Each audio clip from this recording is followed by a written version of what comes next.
మంచిర్యాల జిల్లా చెన్నూరులో డయేరియా వ్యాప్తి నేపథ్యంలో సమీక్ష నిర్వహించారు జిల్లా వైద్యారోగ్య శాఖ అధికారి హరీష్ రాజ్. డయేరియా వ్యాధి నివారణకు తీసుకోవాల్సిన జాగ్రత్తలపై సమీక్షించారు డిఎంహెచ్ఓ. చెన్నూరు అధికారులతో డయేరియా వ్యాప్తికి గల కారణాలను అడిగి తెలుసుకున్నారు.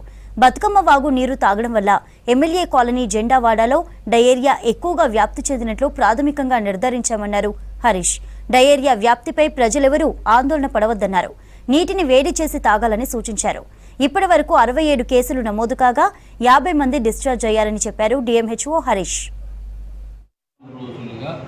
ప్రతిరోజు దాదాపుగా ఒక 5-6 కేసెస్ నుంచి 10 కేసెస్ వరకు కంటిన్యూస్గా డయేరియా కేసులు రావడాన్ని సూపరింటెండెంట్ గారిని దృష్టిలో తీసుకుని మా సంబంధిత ప్రోగ్రామ్ ఆఫీసర్స్, మెడికల్ ఆఫీసర్లు, మా పారామెడికల్ ఆఫీసర్స్, మున్సిపల్ కమిషనర్ గారు, ఏఈఆర్డబ్ల్యూఎస్ అందరం కలిసి ఈ డయేరియాకు సంబంధించినటువంటి కారణము ఏముంది అనేటువంటి దానిపైన చర్చ చేసి ఉన్నాము ఆల్రెడీ.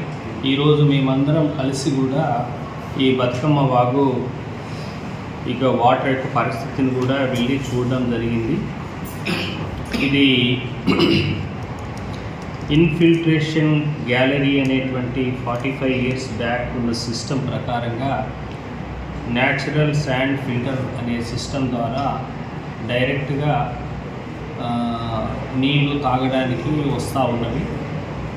మన ఈ సిఎస్సి కూడా ఈ వాటర్ డ్రింకింగ్ కూడా వాడుకుంటూ ఉన్నారు. సో అవి కూడా వీటిని అన్నీ మేము ఎగ్జామినేషన్ కోసం నీటిని అయితే పంపించడం జరుగుతుంది.